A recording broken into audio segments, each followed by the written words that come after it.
আসসালামু আলাইকুম। আজকে আপনাদের সঙ্গে শেয়ার করব আলু দিয়ে ব্রয়লার মুরগির পারফেক্ট রেসিপি। প্রথমে চুলায় প্যান বসিয়ে সিলে টুকরো করে রাখা আলুতে 1 টিস্পুন হলুদ গুঁড়া এবং 1 টিস্পুন লবণ দিয়ে সুন্দর করে নেড়ে ভেজে নেব। তেল কম হয়ে যাওয়াতে এখানে কিছুটা তেল অ্যাড করছি। আলু এমন একটা সবজি যেই তরকারিতেই দেন না কেন তরকারির মান বেড়ে যায়। এই প্যানে আমি অন্য তরকারির কিছুটা ভাজাভাজি করেছিলাম, সেই প্যানেই কিন্তু আলুগুলো ভেজে নিচ্ছি।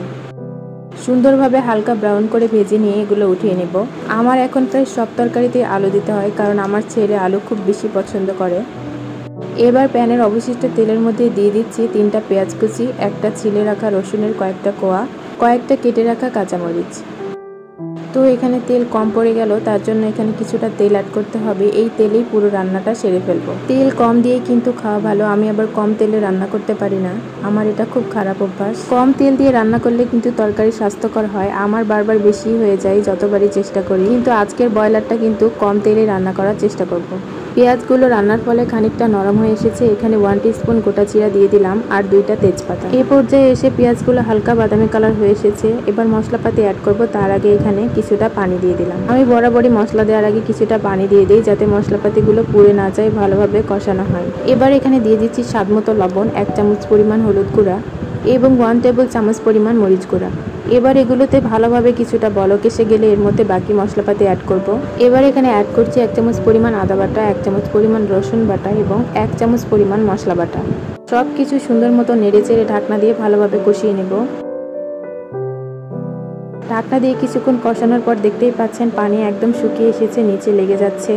আমি এগুলো আরও ভালোভাবে কষাবো, তার জন্য আরও কিছুটা পানি দিয়ে দিলাম।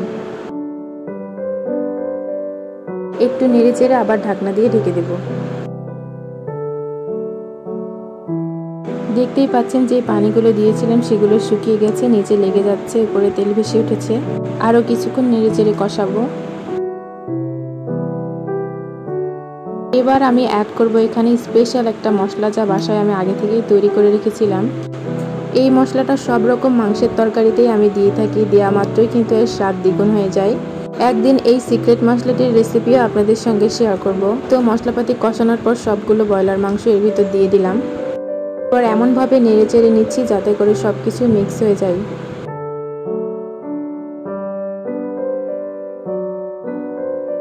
মশলাপাতি নেড়ে নেড়ে মিক্স করার পর এবার ঢাকনা দিয়ে ঢেকে দেব। 2 মিনিট পরে আবার কিন্তু ঢাকনা খুলে নেড়ে দিচ্ছি।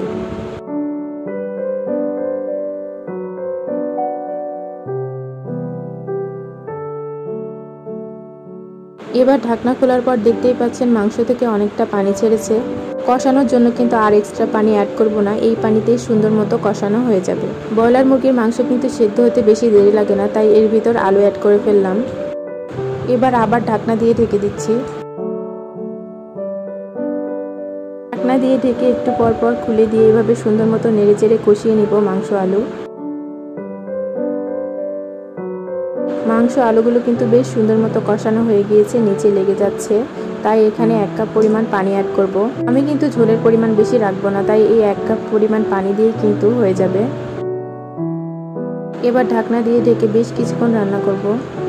ব্রয়লার মুরগি অনেকেই খেতে পারে না, এভাবে রান্না করে দেখবেন, অবশ্যই আপনাদের কাছে ভালো লাগবে। এই তো ঝোলের পরিমাণ কিছুটা কমে গিয়েছে, সুন্দর একটা কালার এসে গেছে। ব্রয়লার মুরগির মাংস কিন্তু রান্না শেষ হয়ে গিয়েছে। এভাবে মশলাপাতি ঠিকঠাক দিয়ে সুন্দর মতো সময় নিয়ে যদি কষিয়ে রান্না করেন, তাহলে সব রান্নাই কিন্তু মজার হয়। আজকের এই ব্রয়লার মুরগির রান্নার রেসিপিটা আপনাদের কাছে কেমন লাগলো অবশ্যই জানাবেন। ধন্যবাদ।